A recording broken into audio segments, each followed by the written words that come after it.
falar dos antecedentes da Primeira Guerra Mundial. Eu vou separar em aulas os primeiros antecedentes da Primeira Guerra Mundial de forma geral. Depois, numa outra aula, os desdobramentos desses antecedentes da Primeira Guerra. Em outra aula, a guerra em si. E em outra aula, as consequências dessa guerra. Porque é um conteúdo muito grande e não dá pra ver tudo numa aula só, porque vai ficar cansativo e vai dar mais de hora. Então, fica ruim até o entendimento. Então, primeiro são os antecedentes de uma forma geral. O que foi essa Primeira Grande Guerra? Foi um conflito que aconteceu entre 1914 e 1918 e que deu um saldo de 10 milhões de mortes, tá?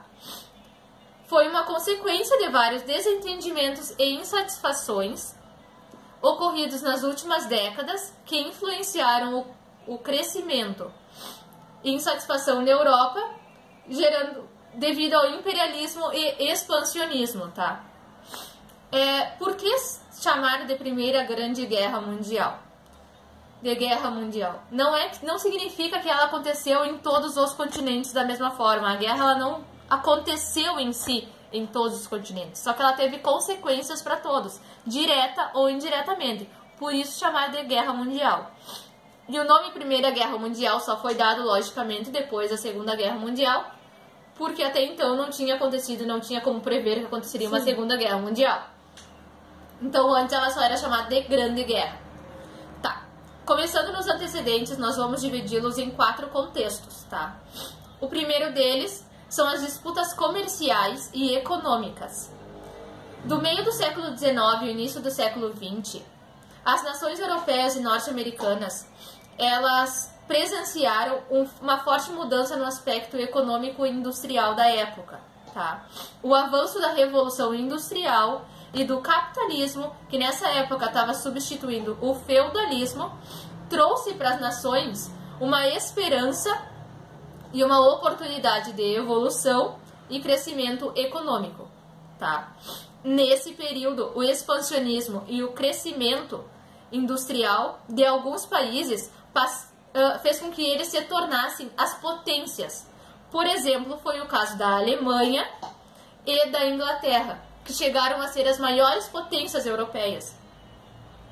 Isso aconteceu devido a esse avanço trazido lá na Revolução Industrial, que fez com que esses países se modernizassem a tal ponto de serem potências no lugar onde estavam, tá? O segundo contexto é o imperialismo e o expansionismo. Para que essas potências sustentassem todo esse crescimento econômico e industrial, elas precisavam de quê? De mais mercados consumidores, de matéria-prima, de mão de obra barata ou escrava. E, para conseguirem isso, o que elas fizeram? Essas potências que eram muito superiores naquela época, principalmente nós estamos falando da Alemanha, não só, mas principalmente, passaram a tomar posse e colonizar muitos territórios de outros países e de outros continentes, como na África e na Ásia. Nesse momento que tem a chamada Partilha da África, que ela foi dividida entre as potências, principalmente europeias, tá? Depois nós vamos ver sobre a Partilha da África, tá? Esses territórios que foram sendo anexados por essas potências, muitas vezes eram de interesse de mais de uma nação.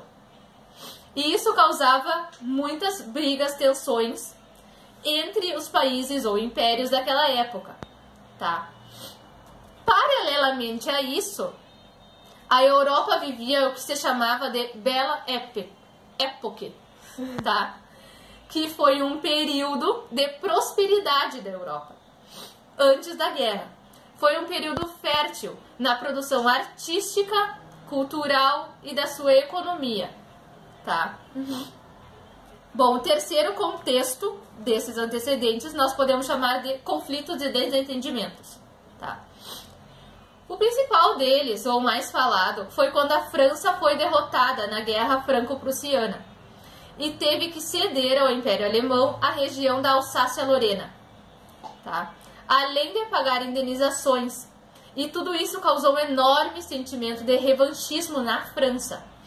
A Guerra Franco-Prussiana é, assim, um exemplo dos conflitos que causaram muitos desentendimentos e revoltas na Europa. Junto com isso, começou a surgir um forte sentimento nacionalista. E alguns estados, porque alguns estados nacionais nessa época estavam em formação. E esse sentimento nacionalista começou a insuflar.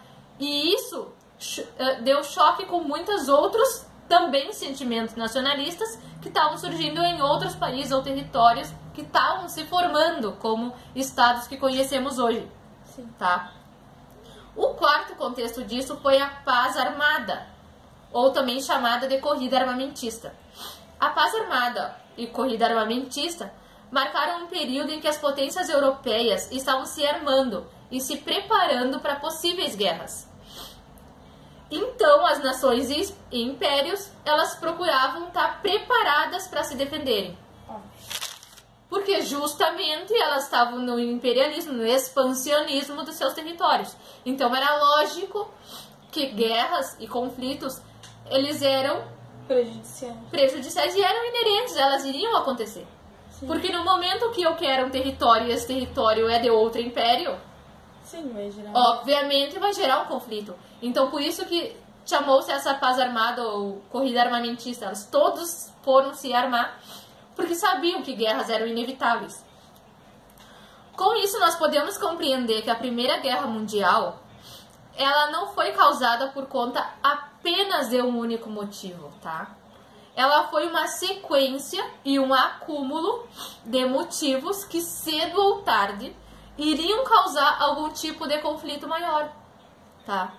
Em 1914, em uma visita a Sarajevo, capital da Bósnia, o arquiduque Francisco Fernando, ou Francisco Ferdinando, como tem em alguns livros de história, foi assassinado.